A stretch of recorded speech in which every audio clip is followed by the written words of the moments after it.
오늘 우리에게 주신 하나님의 말씀은 에베소서 2장 8절 한 줄 말씀입니다.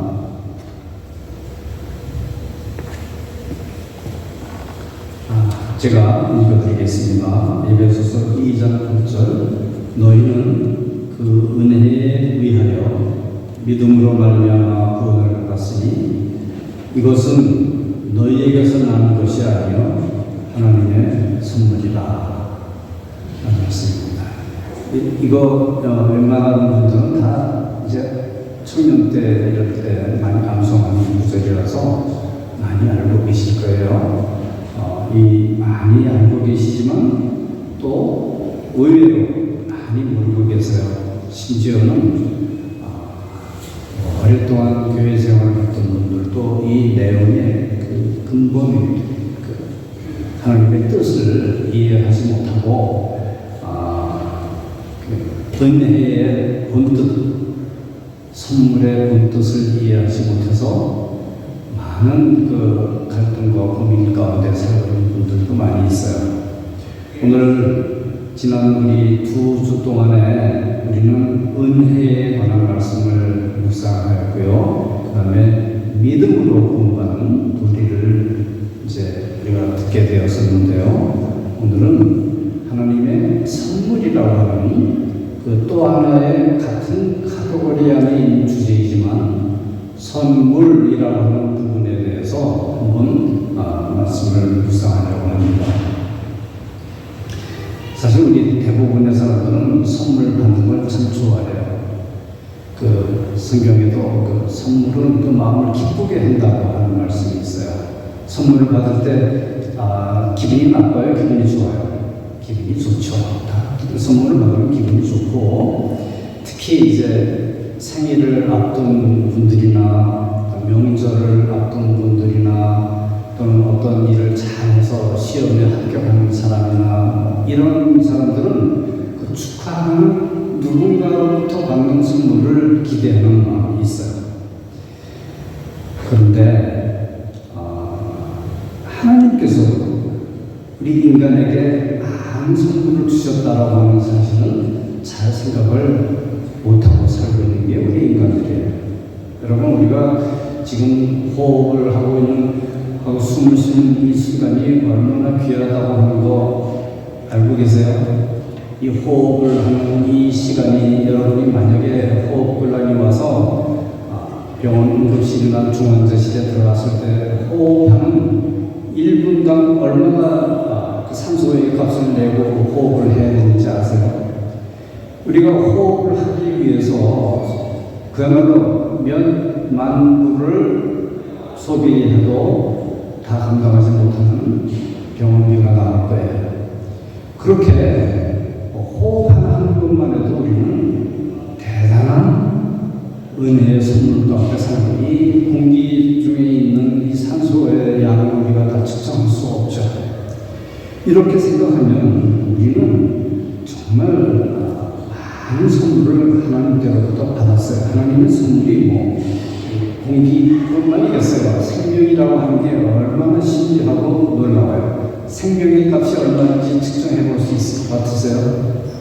제가 이걸 좀 한번 알아보려고 몇 군데 한번 서치를 해봤는데 결론은 못 내겠어요.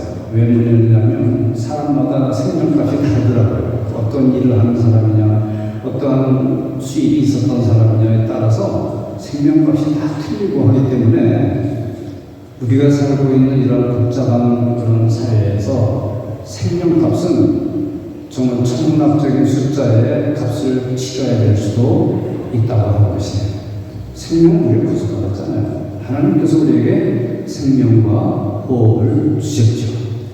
그런데 그 중에서도 하나님께서 가장 주신 특별한 선물, 이것은 바로 뭐냐면 영원한 삶, 영생이라고 하는 선물이에요. 이 선물은 우리가 값을 치를 수가 없는, 상상할 수 없는, 측정할 수 없는 가치를 가지고 있기 때문에 하나님께서는 이것을 스스로 값을 치르셨어요. 그 스스로 값을 치르시기 위해서 하나님의 독생자 예수 그리스도께서 세상에 오신 거예요. 하나님이 인간의 모습을 하고 오셔서 대신 그 생명을 주심으로 우리에게 생명을 주실 수 있도록 마련해 주신 거예요. 이것이 자 이제 이게 조금 어려운 문제인데, 그러면 우리가 그 하나님께서 주신 영생은 어떻게 받아요? 이것을 해결하기 위해서 인간은 많은 노력을 했어요. 그 중에 하나가 종교라는 것을 만들었어요. 종교를 통해서 우리 인간이 하나님 앞에 나아가게 하고, 하나님의 뜻대로 살게 하고, 하나님의 그 기준대로 살게 하기 위해서 우리 인간은 어떤 일을 했냐 하면 수많은 고행을 했어요. 여러분, 마틴 루터가 얼마나 고행했는지 기억하시죠? 그 무릎으로 그 계단을 올라가야 되는 보통 정도는 이유도 아니고, 예전부터 우리 인간이 하나님의 기준에 도달하기 위해서 수 없는 피와 땀과 눈물을 흘렸던 것이었는데, 이것이 그럼에도 불구하고 하나님께 받아들일 수가 없어요. 왜냐하면 인간과 하나님은 하늘과 땅 그보다 더 많은 차이가 있기 때문에 인간이 무엇을 해도 하나님께 도달할 수가 없던 것이었어요. 그렇기 때문에 하나님께서 우리에게 예수 그리스도를 통해서 선물을 주셨는데, 그것은 예수님의 목숨과 바꾼, 예수님의 피와 땀과 눈물을 바꾼 죽음에 의한 선물을 주셨는데, 그것이 바로 영생이라고 하는 것이에요. 이 영생은 우리 인간이 도저히 살 수가 없고 값을 치를 수가 없기 때문에 하나님이 대신 치러주시고 우리에게 선물이다, 거저주는 것이다 라고 주신 거예요. 여러분, 선물의 뜻이 뭐예요? 선물은 돈 주고 사는 거예요? 값을 치르고 살 수 있어요? 예, 돈 주고 사야 돼요. 누가? 선물을 주는 분이 돈을 주고 사야 하는데, 거저받은 거가 선물이 될 수 있는 가치가 없어요. 반드시 값을 치러야 하는데요. 그럼에도 불구하고 그 선물은 받는 사람이 돈을 지불하지 않아요. 절대로 지불하지 않아요. 선물 받고 내가 이거 돈 지불하겠어요 하면 그게 선물이에요? 선물이 아니에요? 그거는 선물이 아니에요. 벌써 그 자체가 선물이 아니에요. 거저받는 선물이에요. 거저받는 선물. 이제 우리가 이렇게 보면 많은 것을 우리는 하나님으로부터 받았지만, 여러분 오늘 가족과 함께 나온 분도 있고 혼자 나오신 분도 계시고 그러지만 우리가 있는 가진 것, 이게 다 하나님이 주신 선물인데 그 중에 제일 중요한 선물을 오늘 말씀드리려고 하는 거예요. 인간이 당면하고 있는 그런 궁극적인 문제 중에서 가장 중요한 문제가 있다면 사실은 먹고 사는 문제라고 얘기해야 되겠죠. 그렇지만 그 먹고 사는 문제의 근원이 어디에 있는가 하면 바로 살기 위해서잖아요. 생명을 유지하기 위해서예요. 그런데 우리가 하나님 앞에 나아갈 때 도저히 우리 인간의 행한 것과 우리의 인간의 본성을 가지고는 나갈 수가 없던 것이었어요. 그렇기 때문에 하나님께서 인간의 모습을 하고 오셨던 거 아니에요? 그리고 예수님께서 흘리신 그 피, 십자가의 피로 우리를 깨끗하게 해주시고, 그것을 믿는 자에게는 뭐든지 하나님의 영원한 삶을 선물로 주셨다는 것이에요. 대가가 반드시 치러져야만 했지만 그 대가는 우리가 치르는 것이 아니라 예수님께서 치러주셨어요. 그리고 누구든지 그 예수를 믿는 사람은 영생을 선물로 얻게 해주셨다는 것이에요. 여기까지는 잘 이해가 되시죠? 하나님께서 이런 선물을 주셨다는 개념에 대해서 우리 인간은 참 이해를 하기가 어려워요.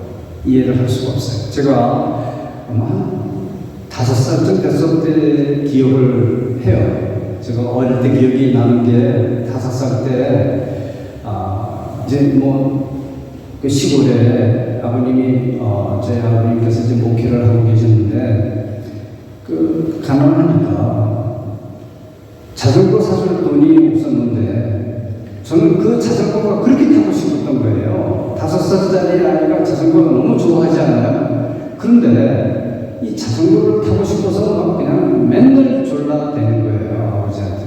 저는 자전거 사달라고. 그런데 무슨 방법이 없잖아요. 그러다가 어느 날 신방을 하시다가 그냥 신방 끝에 대화가 이것저것 하다가 우리 아들 녀석이 자전거 사달라고 자꾸 졸라대는데 붙여주라고 이렇게 말씀하셨는지 어떻게 했는지 그 얘기를 들었던 그 집사님께서 제 마음에 부담을 가져요. 저 목사님 아들이 자전거 필요하고 사달라고 전화했는데 목사님이 괴로우신 것 같으니까 내가 사드릴까? 했는데 마침 자전거를 하나 그분이 쉽게 구입을 할 수가 있었어요. 그래서 이제 저희한테 연락을 했어요. 내가 자전거를 구입했으니까 갖다 드릴게요. 그 얘기를 아버지 어머니는 나한테 얘기를 하는데 내가 엿들었어요. 그 얘기를 엿듣고 나는 이제 속으로 손꼽아 기다리고 있습니다. 언제 갖다 주라, 언제 갖다 주라. 그러다가 이제 꼬마가 참지 못해가지고 길거리에 나가서 이제 기다리고 있는 거예요. 이렇게 자전거 갖다 주는 거 기다리다가 어떤 집사님이, 여집사님이 자전거를 이렇게 끌고 오는 걸 봤어요. 그래서 저게 아마 나한테 주는 것이다 생각하고 막 뛰어가서 자전거 그거 새 자전거예요. 그거 좀 타봐도 되냐고. 그때는 그분은 저를 알아보시고 그래 한번 타보려 하고 탔는데 너무 좋은 거예요. 그래서 이 자전거 내가 좀 타고 집에까지 가도 되겠냐고 집에 가도 된다고요. 그리고 얘기가 그거 너 주려고 가져온 거야 라고 하시는 거예요. 얼마나 기뻤는지 제 어린 마음에도 그것을 잊을 수가 없어요. 그때 얼마나 너무 좋아서 그때부터는 그냥 자전거 타니라고 꼬마가 그거 타고 사람들도 태우고 동네 친구들도 태우고 하면서 했던 기억이 나요. 저를 보고 그거 돈 내시래 했으면 제가 할 수 없었을 거예요. 받을 수가 없었을 거예요. 거저 주었으니까 선물이니까 받았던 기억이 나요. 선물은요 대가를 지불하지 않는 거예요. 우리 구원의 문제는 어떠한 조건이나 이득을 얻기 위해서 하나님이 주신 게 아니에요. 하나님의 일방적인 사랑으로, 일방적인 자비하심으로, 일방적인 긍휼히 여기심으로 우리에게 주신 영생의 선물이라는 거예요. 제가 이 영생의 선물을 거저받았다라고 하는 것을 이해할 수가 없었어요. 그래서 이제 한 번은 대학교 다닐 때 겨울 수련회를 참석했는데 그 참석의 그 겨울 수련회에서 강의를 하신 분이 선교사님이었어요. 화람, 네덜란드에서 오신 선교사님이에요. 근데 이분이 한국말도 좀 어느 정도 하셨어요. 영어로도 하고 한국말로도 하고 설교를 하시는데 무슨 얘기인지 잘 알아듣기 어려운 설교를 하신 것 같았어요. 제 뒤에서 앉아서 듣기에. 그런데 이분이 이렇게 얘기하신 거예요. 구원은 하나님께서 우리에게 거저 주신 선물입니다. 선물이라고 소리를 딱 지르는데 제가 뒤에서 무슨 얘기인가 하고 듣다가 깜짝 놀라서 정신이 벌쩍 나면서 그래 맞다 선물이다 하는 걸 깨닫게 되는 거예요. 선물인 거예요. 선물. 거저 주신 선물인 거예요. 그것이 여러분 마음에 믿어지시면 여러분은 복이 있는 분들. 복이 있는 사람이에요. 그거 나는 못 믿겠어요. 내가 뭔가 좀 해야 되겠는데요. 종교적인 어떤 선행과 이런 소위 말해서 돌을 닦는 것과 같은 일을 해야만 된다고 생각하는 분들은 아직 은혜와 거리가 있는 분들이에요. 거저받은 선물이에요. 거저받은 것이에요. 이것이 하나님의 선물이에요. 오늘 본문 말씀에 너희가 그 은혜로 인하여 믿음으로 말미암아 구원을 얻었나니 이것이 너희에게서 나는 것이 아니요 하나님의 선물이다. 이렇게 말씀하시고 선물이라고 하는 것, 기프트라고 하는 것, 이것이 바로 오늘 우리 말씀이 우리에게 알려주시기를 원하시는 하나님의 뜻입니다. 우리에게 구원이 이루는 예수 그리스도의 믿음의 도리를 허락해 주시고 딴 길로 가지 않도록 성령님을 우리에게 보내주시고 하나님의 말씀을 우리에게 주셔서 하나님의 뜻을 계속해서 알려주시고 그리고 매일매일 매순간 기도할 때마다 성경을 볼 때마다 이것을 깨우쳐 주시는 이 하나님의 은혜가 바로 하나님의 선물이신 거예요. 너희는 그 은혜로 인하여 믿음으로 말미암아 구원을 얻었나니 이것이 너희에게서 난 것이 아니요 하나님의 선물이다. 행위에서 난 것이 아니니 이는 누구든지 자랑치 못하게 하리라. 이렇게 말씀하셨어요. 하나님의 선물, 영생, 구원의 이 선물을 감사해요. 아멘입니다라고 받아들일 수 있는 우리 모든 성도님들 되시기를 축복합니다.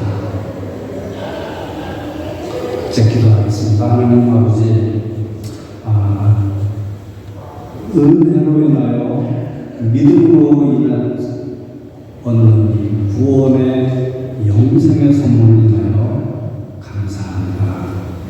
우리가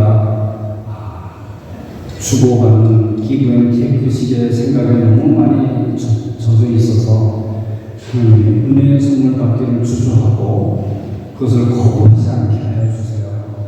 우리 성령님 우리 마음을 감동시키시고 우리 안에 은혜의 선물을 받을 수 있는 영적인 아름다운 다시 마음 만들어지게 하시고 은혜의 선물을 받아서 많은 성령의